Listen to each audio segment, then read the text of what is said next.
malima i velikima, i bogatima i siromašnima, i slobodnjacima i robovima dade žig na njihovu desnu ruku ili na čela njihova, te da nitko ne može ništa kupiti ili prodati, osim onoga ko ima žig ili ime zvijeri ili broj imena njezina.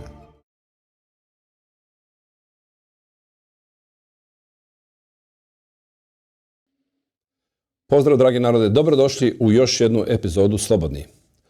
Protesti poljoprivrednika u Ujedinjenom Kraljevstvu je današnja tema. Zašto je to važno za nas? Pa mi smo također dio globalne poljoprivredne politike i sve što se događa, na primjer u Velikoj Britaniji u ovom času ili negdje drugdje u Europi, će vrlo skoro doći kod nas. Stoga, kako bi se kvalitetno pripremili i znali prave informacije, odlučio sam danas upravo tu temu obraditi i moj današnji gost dolazi iz Ujedinjenog Kraljevstva i njegovo ime je gospodin Andrew Bridgen. Hello Andrew, welcome to our show in Croatia. It's a pleasure to be with you. Can you say a few words about your background? Okay, until last July, I was 14 years, 4 times elected Member of Parliament for North West Leicestershire.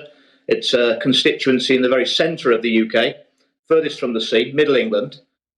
Before that, I was 22 years in the food industry, dealing in farm produce, running a company.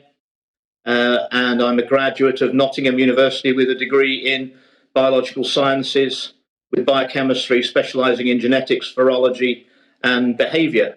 And I'm the MP who exposed the vaccine harms and excess deaths in the UK post-pandemic in 2022. Yes, and that will also be part of our topic today. But let's start with the most important thing that I would like to discuss. You had a huge protest in the United Kingdom of farmers. What was the reason? Well, that was the second protest. I attended both of them in Westminster. The farming in the UK, as the rest of the developed world, has come under considerable pressure from our government's policies over the last few decades. Farm incomes are low, but the asset value of the land and the machinery is high. So the farmers in the UK are generally cash poor but asset rich.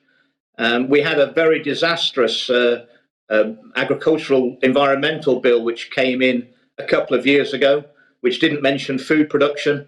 That's taking about another 20% of the land out of food production in the UK. And we're very vulnerable in the UK. We only produced about 55% of the food we consume. There's a lot of people, pushing towards 70 million people live in the UK, but we're only producing about 55% of our food, which makes us very reliant on importing food to feed our nation. On top of that, we've had this agricultural environmental bill, which is taking 10% of the land away for tree planting, 10% for pollinators and flowers, reducing our food production further. And the final straw, really, for the farmers was the new Labour government, the Socialists, in the budget a month or so ago, bringing in a bill to subject farmers to inheritance tax. The land's very valuable, but their incomes are low, and undoubtedly for many of them, when the farmer dies and tries to pass the farm to the next generation, they won't be able to pay the inheritance tax bill, and they'll have to sell the farm, and that's the end of family farming in a couple of generations in the UK. And it seems as if agriculture, food production, is under attack around the world, and we've seen farmers across Europe and in India protesting. What we saw before Christmas was 250 plus agricultural tractors driven into the centre of London, and a massive protest, with the slogan "No farmers, no food," and that's very correct in the UK. Well, we had also big protests in Europe last autumn, and it was even in last spring, and the major part was in the Netherlands and in France. Are there same reason for protesting in the United Kingdom? Because we know now you are not anymore in the European Union, but maybe the same policies are coming from both sides? Yes, I think so, and it's something no one in any of our parliaments wants to talk about. It's Agenda 2030, pushed by the United Nations and the World Economic Forum. It's being implemented in government policies around the world, and in the name of so-called sustainability, our food production is being drastically reduced. And in the UK, as I say, we're reliant on imports, and our biggest importer is the Netherlands. And clearly their farmers are now under huge pressure to sell their farms and get out of agriculture altogether. And the other big market we buy from is the Republic of Ireland. And their farmers are being told they've got to reduce their dairy and beef herds. And the big sufferer of all this will be the UK, because that's where their surplus goes to. So it leaves us even more vulnerable when we're probably now down to next year producing only a third of the food that we consume in the UK. Historically, this has caused us many, many problems, and it's completely being ignored, and it's part of a global issue. I speak to Australia and New Zealand farmers, and they're under exactly the same pressure. Yes, that means this part of Agenda 2030, this green part, that means they want to change completely way of production for protecting climate. Can you explain this part? Well, we can't. The climate change, the man-made climate change, the science just doesn't add up. Carbon dioxide is blamed for climate change. That is completely false. Although carbon dioxide is a greenhouse gas, its relationship with temperature is not linear, i.e. it doesn't have a warming effect increasing with its proportionally in line with its increase in carbon dioxide. It's logarithmic. And the vast majority, overwhelming majority, 90% of the warming effect of carbon dioxide is felt below 200 parts per million. That's 0.02 of 1%. It's actually at 0.0432% at the moment. So 99% of all the warming effect of carbon dioxide has already been felt. And I would point out to the good people of Croatia that if carbon dioxide, which is the gas of life, all plants need it to produce, to carry out photosynthesis and produce carbohydrates, below 0.2%, the plants would die, and 3 months later there'd be very little life left on this planet at all. So that's a complete myth. But by demonizing fossil fuels, governments around the world are making fertilizer more expensive, much more expensive. And I'm afraid that's going to have potentially devastating effects on countries in the third world, Africa and parts of Asia, who over the last 50 years have increased their food production in line with their population by use of fertilizers. And it could leave them tremendously vulnerable to famine. And we're not going to be able to help them out because we're not going to have enough food in the developed countries either, due to the ludicrous measures our governments are taking to reduce the amount of food we produce in our own countries. Well, there is a pressure from three sides. I had one interview and my guest explained me. There's a pressure from the side of fertilizers and seeds. Then other pressure is coming from the machineries. Farmers took machinery too expensive and maybe with too many capacities. And third side, because of decreasing of income and profitability, they had to take credits. And now they cannot pay back the machinery, they cannot pay back credits. At the same time, increasement of fertilizing prices and seed prices are skyrocketing. And now they are left without any chance to survive. This is true. And that is incompatible that you'd have a business producing food, which we all need. At least, most of us want to eat 3 times a day, across the whole of the food industry, across the whole of the world, when we keep being told, more mouths to feed than ever. So I feel that it's been a policy to reduce farm incomes for a long time. The retail outlets market in the UK is probably one of the most developed in the world, where you've got very few large supermarkets that handle a lot of the food that's sold to the public. And the market's not really working because no one seems to value food in the UK.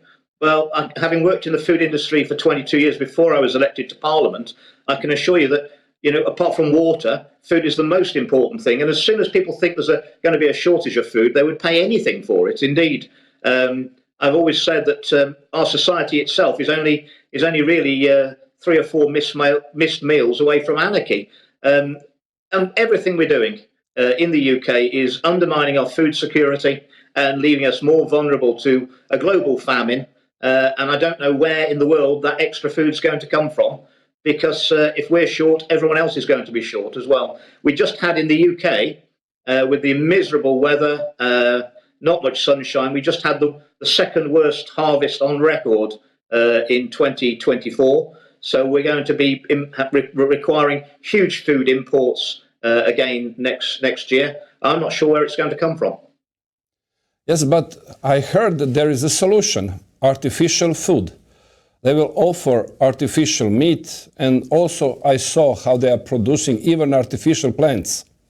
And it seems that this kind of industry is increasing. And maybe this is the solution. But maybe I'm too serious about this. Maybe I'm just joking, but I want to ask you this question.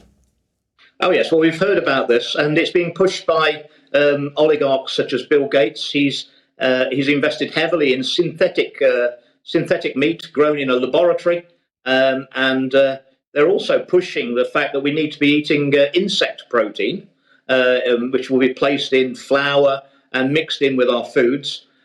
Something I don't think the people in northwest Leicestershire in England want to be eating these products.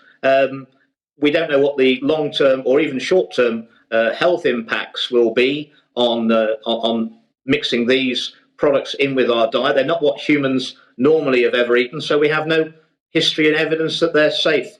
It feels like we're being corralled into this, and the only way they're going to get people to eat these foods that they're pushing is if we've got a food shortage. And it appears to me that they're deliberately creating a food shortage to force people onto a diet they don't want. And you have to ask yourself, why is this, and who's going to be making money out of it? And I think it's going to be Bill Gates, someone who drops in whenever he wants to, whoever's the Prime Minister of the UK, and tells them what he thinks.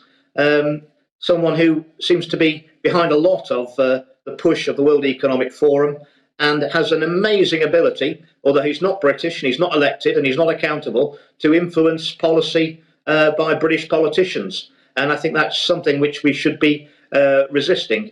We either stand up now and stand with our farmers, or we are going to be eating laboratory-produced meat of dubious quality and having additives such as insect protein added to our diet to augment it. I don't think that's where we want to go, and that's not what we want to leave as a legacy for our children and future generations. So they do say that if you control the food, you control the people, and I think it's time that the people control the food. Yeah.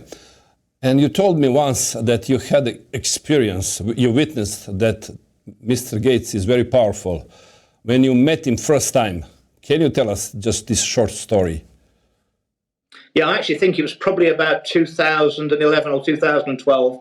He was introduced to the Conservative Party in a private meeting by the then Prime Minister, David Cameron.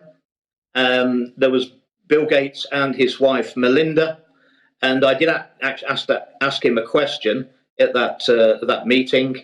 But he did announce to the meeting, I think it was in 2012, he said he was working on some new vaccines and we were really going to like them. And that was 2012. Well, I don't think I did like his vaccines. And I think we're going to find that that was one of the biggest medical scandals in world history, was the gene therapy mRNA vaccines that were pushed out to the people and often mandated. So he's got a bad track record as far as I'm concerned. He claims he's a philanthropist and he's got this trust to give his money away to good causes. Well, he must be the least successful philanthropist ever, because every year he ends up with more money. Yeah. Well, I see that there is an influence from outside on your parliament. And now present Prime Minister said in front of television that he is more loyal to Davos than to London. Is this true? He did say that. He said he preferred Davos to London. He said that London was Westminster was too parochial, and that he could do business with the people at Davos. Well, I would put it to you, he has no business doing business with the people of Davos, and he reinforced all that message again just before Christmas when he had Larry Fink, the chief executive officer of BlackRock, round for a meeting at 10 Downing Street, and he basically declared that the government in the UK was in partnership with BlackRock, which is probably the most powerful corporate entity in the world. It owns big shares in most corporations, and it has more money and more power than nations. But like Mr. Gates, BlackRock doesn't have any accountability to the people of the UK or Croatia or anywhere else. It only has a fiduciary duty to make money for its shareholders, and that wouldn't necessarily always be in the same interests of the people of your country, mine, or anywhere else in the world. But that's what we've got. It is actually the definition of fascism is the alliance of the power of the state with large corporations, and it's arguable that if the UK government is aligning itself with the interests of the largest corporations in the world, and I would say not in line with the interests of the people of the UK, that is a form of fascism. Maybe it's coincidence, but you mentioning BlackRock and Larry Fink, and just a few months ago, BlackRock through Monsanto and Cargill, both about 17 million hectares of agricultural land in Ukraine. And it's obvious that they are controlling agriculture in a very important country of Europe, because everybody knows that agricultural land in Ukraine is great. Maybe this has something to do with this policy, agricultural policy in United Kingdom. Well, it's also, yes, I've heard that BlackRock owns shares, a lot of shares in the companies that have bought at least a third of the agricultural land in Ukraine. BlackRock also has massive interests in the defense companies who've produced the weapons that have been sent or sold to Ukraine. And of course, BlackRock has also, via the Americans, apparently already signed the contract to rebuild Ukraine after the war. Well, if BlackRock are buying the farmland, they're selling them the munitions and the weapons, and they've got the contract to rebuild the damage that those weapons and munitions have done. This sounds to me, I don't know what it sounds like to you, but it sounds to me like a monopoly. It makes you wonder who the war in Ukraine is being directed by and whose interests it's in. I really don't think it's in the interests of the Ukrainian people to continue with this conflict. But clearly BlackRock are making a lot of money out of it. Their shareholders are doing very well. And it should also be remembered that Bill Gates himself, the man who invested in the vaccines with Pfizer in September 2019, just before the pandemic was announced, over the last couple of years, he's now become the largest agricultural landowner with hundreds of thousands of acres bought in America. So he's also investing in farmland. All you need to do in the world to make a lot of money is next week's newspapers today. Well, the people we're talking about who invest in BlackRock and people like Mr. Gates, they own the media as well. So they decide what's in next week's newspapers. It's almost impossible for them not to make money, given the control they have over the messages that influence marketplaces. And that's why they're getting richer and richer. We've seen during the pandemic a massive shift of wealth from the poorest in our society to the richest, where because of the lockdowns and the measures, people were unable to run their smaller businesses and medium-sized businesses, but the large businesses were allowed to carry on trading and take all that business. And of course, those are the companies that are invested in by BlackRock, Vanguard and State Street, those huge investment funds which have the ability, I believe, to directly influence elected politicians and direct policy around the globe. And that's why we've seen so many parliaments in lockstep, whether it's over vaccines, whether it's over masking and lockdowns, whether it's over climate change. whether it's over this nonsense about the transgender ideology, claiming that boys can be girls and girls can be boys. I mean, the whole world, from the UK to New Zealand, Australia, on all these policies, all of our governments are absolutely in lockstep. And I believe it is the influence of the United Nations, the World Economic Forum, and companies, large corporate entities like BlackRock, that are doing this. Yes, well, I see this as a great business model when you are supplying everybody in a value chain supply and you earning money on each step. Well, let's just come back a little more about this agriculture protest, because I heard there is also a solution for methane. Methane is very important in this climate changes story. And now they found some kind of new food for cattle that doesn't produce methane. Do you know something about this? I do. Yes, methane is a greenhouse gas. It's supposedly 8 times worse than carbon dioxide. But methane itself is in a cycle. So methane produced by animals goes into the atmosphere, but it degrades over about 8 to 10 years, and it degrades to carbon dioxide and water. So as long as you haven't got a lot more animals producing methane than you had 10 years ago, the methane levels are completely imbalanced. And most of the methane is actually coming out of permafrost due to a bit of warming and natural warming in the northern hemisphere. It's nothing to do with how many cows we've got or what other animals at all. But of course, the scientists have come up with a solution to this, and it's barely been tested. It's been introduced into the UK as a food additive for cattle, for dairy cattle. And it's caused quite a stir, with a lot of people in the UK being very sceptical about the claims that it's safe and effective. We've heard that one before. And so there's been a big clamour to move away from dairy companies that are using Bovir. That's the name of the product which they're adding to cattle feed to supposedly reduce methane production. I think it's tremendously dangerous for the cattle, and I personally have avoided all the products that have produced by Bovir herds. So that's the milk, cheese, butter, cream, etc. Preferring to move my business to buying from suppliers who don't use that additive. In fact, I'm trying to concentrate having organic food where I can. It's such as my concerns around the current agricultural regime and what's being put into our food supply. We are also a big importer of food.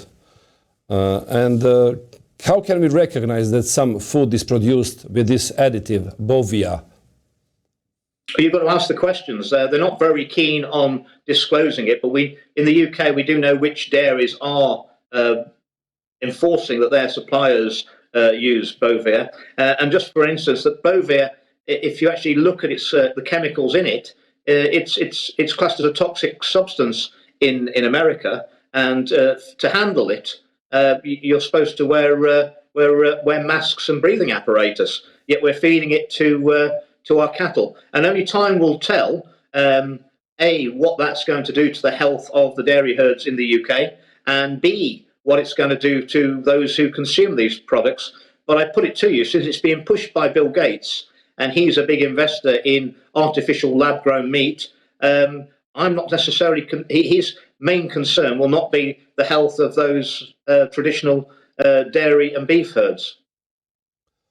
Well, wherever we go, we find this philanthropist, Bill Gates, and he's investing in all future businesses and, of course, profiting from it. That's strange, but anyhow, let's touch a little bit, very important topic. It's present war in Ukraine, because I see that Great Britain has a big role in these global policies and had a big influence. For our audience, can you say, explain the story that war could be over already 2 years ago, but thanks to your ex-Prime Minister Boris Johnson, didn't, and it continued until today? Yes, there was a peace treaty organised by President Erdogan of Turkey and the then Prime Minister of Israel before Benjamin Netanyahu.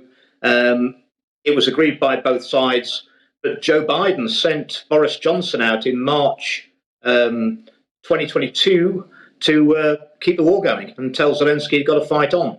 So, to a great extent, all those who've perished on both sides and the civilians in that war after the first 4 weeks is down to the direct intervention of Joe Biden and Boris Johnson.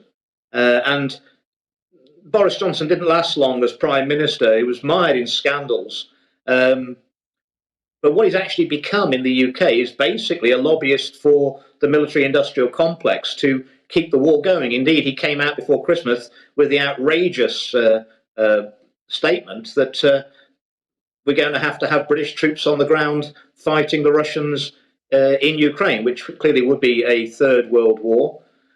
And I'd like to take you back, if we actually look impartially at history, since 1991, when the old Soviet Union collapsed, the West collectively, we spoke to Russia and we asked them to allow Germany to unite, East and West Germany to merge back together. And in return for that, we promised that Europe and NATO would not expand east of Germany.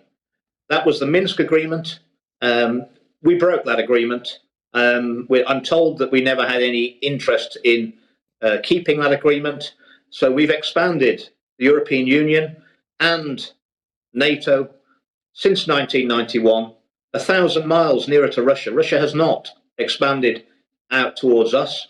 And for the last 10 years, at least, President Putin has warned the West that he will not allow Ukraine to be part of the European Union and NATO, and he will not have nuclear weapons placed on the border of Ukraine and Russia that could be hitting Moscow in 20 minutes. And I think it's quite akin to the Cuban Missile Crisis in the 50s, where the then Soviet Union tried to place their nuclear missiles in Cuba, 90 miles from the American coast of Florida. And that nearly took the world to a world war. And people thought that the Americans had legitimate claims that they wouldn't want these missiles. I mean, clearly America wouldn't want Russian missiles based in Canada on their border or Mexico. They'd take great exception to that. Well, if we put ourselves in President Putin's position, he's made it clear for 10 years he wasn't going to stand for Ukraine becoming part of NATO and that threat to his security. Those are the facts. They're unpalatable truths. Big corporations are making huge amounts of money. Effectively, I think Ukraine is ceasing to exist. It was a country of 44 million people before the war. There's probably less than 18 million people left in the country. A lot have emigrated and a lot have been killed in the war. And I put it to you, there's very little in Ukraine to go back to now. That many of those millions of people who are now dispersed around the world in other countries, they're not going to go back to Ukraine. Ukraine has basically ceased to exist. Ukraine has been in a war now for going into the third year. And quite honestly, it's been losing slowly for at least 12 months. And I've been urging our government to negotiate with Russia to end the war, end the bloodshed. And quite honestly, the longer this war goes on, the more risk of escalation and the more loss of life we're going to see. And on the ground, it's difficult to see in a war of attrition how a country of now 18 million can possibly have a chance against a country of Russia with 140 million. And President Zelensky knows full well that the only way he stays in the game now is to get NATO troops on the ground fighting in Russia, which is a third world war. And by giving him the ability to fire UK, French and American long-range missiles into Russia, and bear in mind all of these missiles require UK, French or American technicians, we'll call them, technicians to target those missiles. So effectively they're under our control. and antagonize Russia further, since Zelensky knows the only way that Ukraine can stay in the war is further NATO involvement, it's rather like giving an alcoholic the keys to the wine cellar. It's tremendously dangerous. And when we've got Donald Trump, the president-elect of the United States, clearly his policy is diametrically opposed to escalating the war. He wants to bring the war to an end in Ukraine. It's tremendously irresponsible for America to Joe Biden's outgoing administration, with only, less than 3 weeks to go, to continue to escalate tensions in Ukraine, when clearly that's not going to be the policy of the incoming administration on the 21st of January. Yes, I have to say that Croatia is also a member of NATO, and there is a danger that Croatian military will be present in the field. We just had some crisis 2 months ago about sending 2 officers in Germany. Unfortunately, we didn't send it, but at the same time, we hear not only that Boris Johnson said, also Emmanuel Macron said that there need to be NATO soldiers on the ground in Ukraine, and that means really Third World War. Well, there could be NATO soldiers on the ground, but that would need to be after a peace agreement between Ukraine and Russia, and it would need to be with the agreement of the Russians that NATO troops or troops from European countries or others were there as peacekeepers to enforce any truce and give security. But that would need to be with the agreement of the Russians after a peace deal was concluded. And I do hope that in 2025 we're going to get to a position, perhaps under the guidance of Mr. Kellogg, who's going to be the Ukraine advisor for Donald Trump, that they're going to be able to bring both sides together and end a conflict which has escalated tensions in Europe, cost, I would suggest, probably 1.5 million lives at least, displaced tens of millions of people, and devastated a country in Europe which has the capacity, as you pointed out, due to the quality of its farmland, to be the breadbasket of not only Europe, but also massive supplies to African countries as well. And the sooner we can normalise relations with Russia and get access to their resources that they're currently not exporting to Europe, the sooner that our economies will pick up and the quality of life for our people will improve. I see that you have big expectations from a new Trump administration, not only for war in Ukraine, but also for example, new chief of HHS will be, I hope so, Robert F. Kennedy Jr., and he is eager to find a way to put a light on everything what was happening during pandemic. Yes, I've got a lot of time for Robert Kennedy Jr. When I was suspended from the ruling Conservative Party in our Parliament for speaking out about my concerns over the safety and efficacy of the vaccines, Robert Kennedy Jr. reached out to me. He was, at the time, standing as an independent presidential candidate in the US. He reached out to me and has been very supportive, and I'm very supportive of him. I'm very supportive of his joining with the Trump campaign and bringing his expertise. And good people recruit good people. And Robert Kennedy Jr. has already announced that his proposed successor to the appalling Anthony Fauci at the head of the American National Institute for Health is going to be Dr. Jay Bhattacharya. I also know him, and he is an excellent man of high morals, and he is one of the original signers of the Great Barrington Declaration, questioning the whole COVID-19 response. Good people recruit good people, and I've got great confidence and a lot of hope from around the world in the new regime administration coming in America under Donald Trump in a few weeks' time. And I'm hoping there'll be fast action on health and food, two issues we're talking about today. And America is the most powerful country in the world, both economically and militarily. And I think what we've seen in our mainstream media, the so-called legacy media, the reluctance to handle certain issues. I think the pressure on them to report what's happening in America, and I'm hoping it'll be very positive, will be irresistible. And I'm hoping that we're going to have in 2025 a year of truth and justice, and that is going to come out of America across the Atlantic and across the Pacific like a tsunami, and it's going to sweep away some very self-serving, corrupt politicians that we've got at the head of our governments all over the world, and they'll be seen, I think, for what they are. I think if on all the policies that Donald Trump's looking to bring in, exploding the net zero hoax, stopping immediately the indoctrination of our children with trans ideology in schools, I think that's going to create, those policies are going to resonate with people around the world, and they're going to demand the same changes. And I'm hoping that's going to lead to a general awakening that if you change the people at the top, as bad as things are, we can create something very quickly much, much better. And I'm hoping it catches on in the UK and in Europe and in the rest of the world.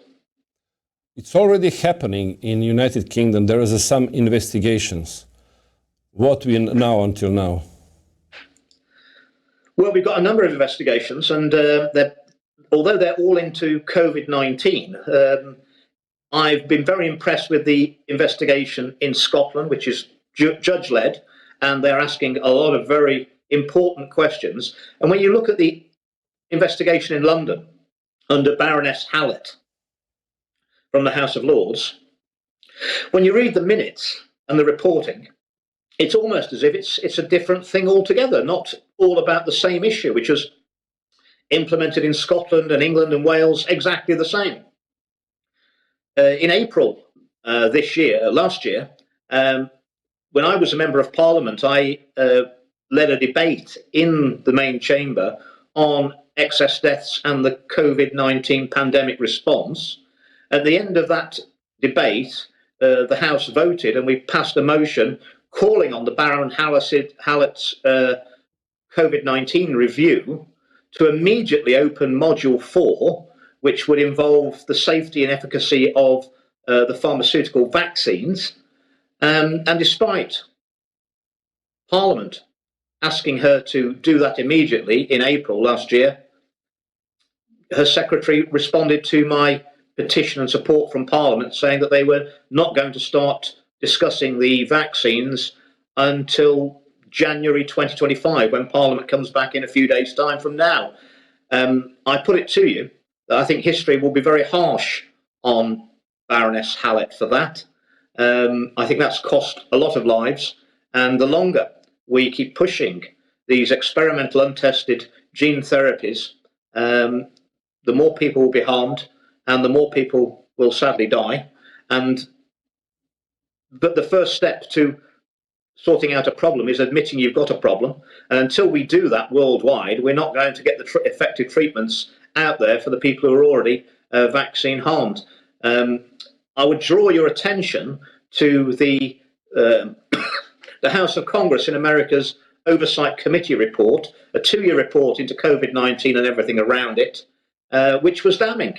That was published in December last month, and it criticised the use of masks, that there was no science at all supporting that they were in any way effective, the social distancing, which was just made up, and the complete understating of the risks to people from taking the experimental vaccines. The fact that natural immunity, that those people who had already had COVID-19 were still pushed the experimental vaccines when they'd already got far better natural immunity. Nobody's ever talking about that. That is almost unforgivable. So many mistakes made during that pandemic when governments around the world once again ripped up their independent procedures for dealing with a pandemic which had been developed over decades, threw those in the bin and went with the World Health Organization's proposals for lockdowns, masking, social distancing, mandates,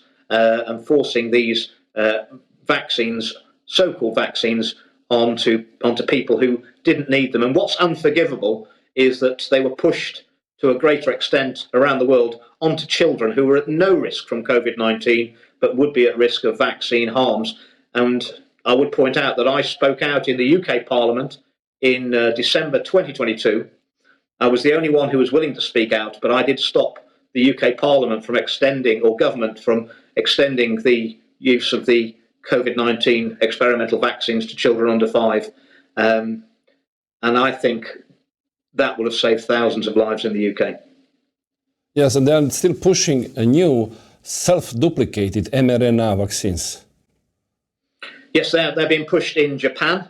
And there are many scientists speaking out in Japan about the health harms that have already been experienced and the risks of that.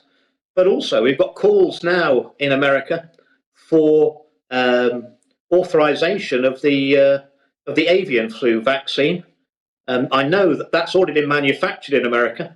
I've seen the trials for it, and shockingly, the trial information I've seen some months ago indicates that the bird flu so-called vaccine is 4 times more deadly to those who take it than the COVID-19 vaccines. 1 in 200 of the people who trialed in the medical trials of that so-called vaccine died. Well, I heard that there was the first cases of avian flu in the United States. They still don't have confirmation that it was passed from human to human. It's still from animal to human, but I heard lots of rumors that maybe new pandemic will be this avian flu, H5N1 virus.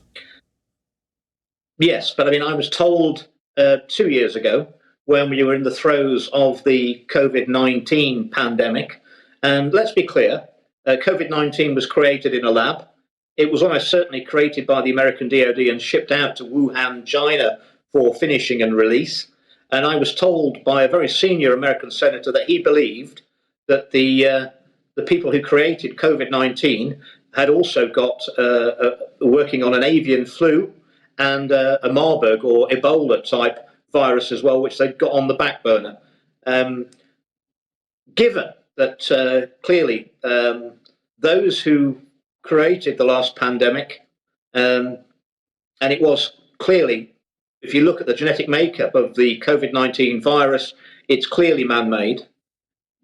The best way of preventing a future pandemic, surely, was to find out who created, which labs created it and who funded it, so that we could hold those people criminally account for the harm they've done and the damage, harm to human life and the damage they did to our economies around the world in the last pandemic. Surely by punishing those people, that was the best way of ensuring that no one did this again. And what we do know is that no one's been held to account for creation of COVID-19 through supposedly gain of function experimentation, whether that was done in Ukraine, in the US, in China, or wherever.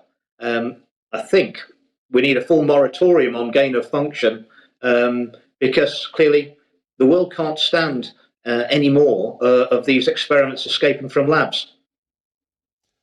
Well, it seems that we are in warfare continuously, and we can expect lots of things unexpectedly in the future.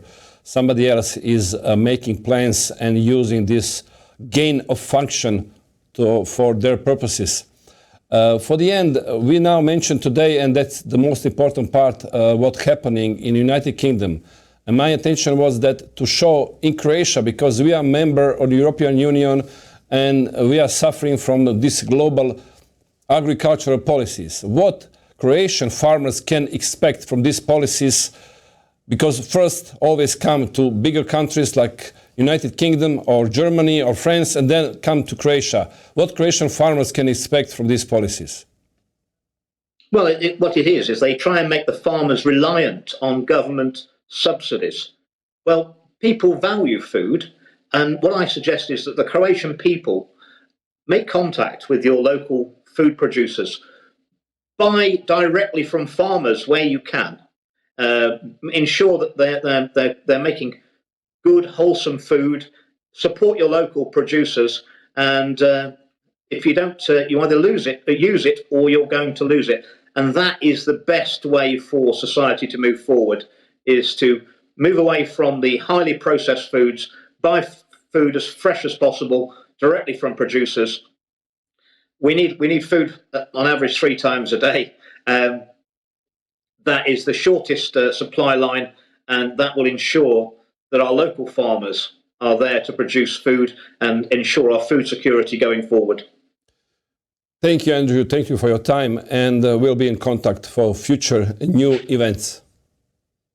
I think it's going to be a very interesting, I think we're in for a bumpy ride. We've had a bumpy ride, but I do think 2025 is going to be a very interesting year, and I look forward to speaking to you again soon.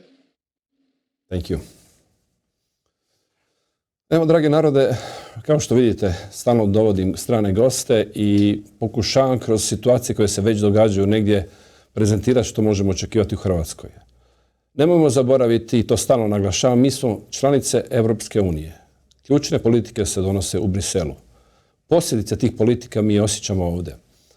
Primijetio sam da, na primjer, na prošlim predsjedničkim izborima globalne teme uopće nisu bile prisutne. Nitko o tome nije govorio.